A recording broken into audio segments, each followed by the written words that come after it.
retropulsion of the cervical spine by tucking the chin in. We have the crown of the head pushing away from our body with the eyes looking down between our thighs to put the dura mater under tension.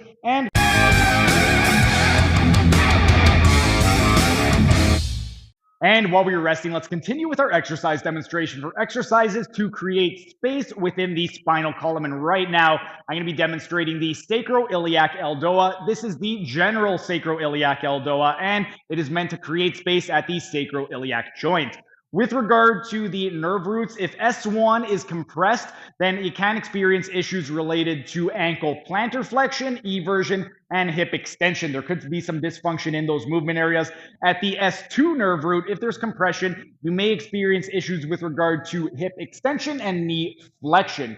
The nerve plexus that is most likely going to be affected is going to be the sacral plexus. And with regard to the nerves at both S1 and S2, it's going to be the sciatic, tibial, and sural nerves, as well as the common peroneal nerve, the deep peroneal nerve, the posterior cutaneous nerve of the thigh, and the lateral cutaneous nerve of the lower leg or calf, as well as the lateral plantar nerve.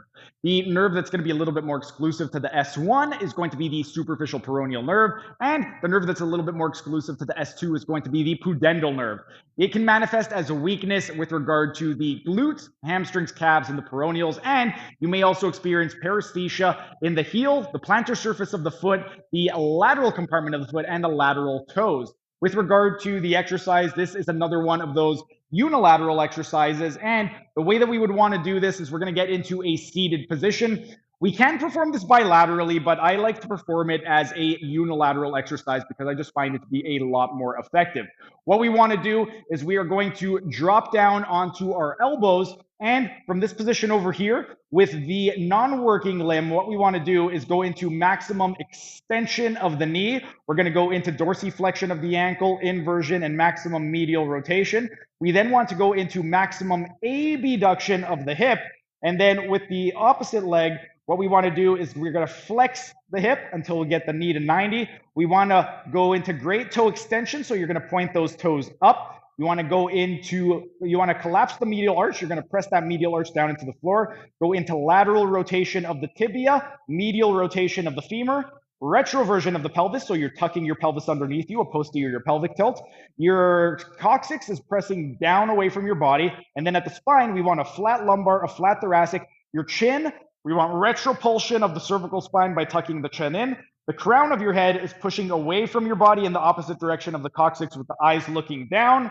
And we are going to maintain this position. So just to quickly recap, the leg, maximum extension of the knee, dorsiflexion, inversion, medial rotation, maximum abduction. Then we have flexion to 90, big toe up, flatten the medial arch, lateral rotation of tibia, medial rotation of femur, retroversion of the pelvis, press the coccyx away from your body. We got a flat lumbar spine, flat thoracic spine, retropulsion of the cervical spine by tucking the chin in. We have the crown of the head pushing away from our body with the eyes looking down between our thighs to put the dura mater under tension. And we are going to maintain this position for 1 minute. After 1 minute, we can slowly go ahead and come on out of the posture. And that is how we would perform the general sacroiliac ELDOA to create some space at the sacroiliac joint. If you either have any type of neurological symptoms or any weakness, pain, or paresthesia in any of the areas that I mentioned, go ahead, and give the general sacroiliac ELDOA a try. During the next rest period, I'm going to be taking you through the S5 coccyx ELDOA to create a little bit of space at the tailbone. But for right now, our rest period is up. It is time for set number 9. That was just a tiny taste of what can be found in my members only section. If you enjoyed it, become a member for only $5 a month to get access to hundreds of member only videos.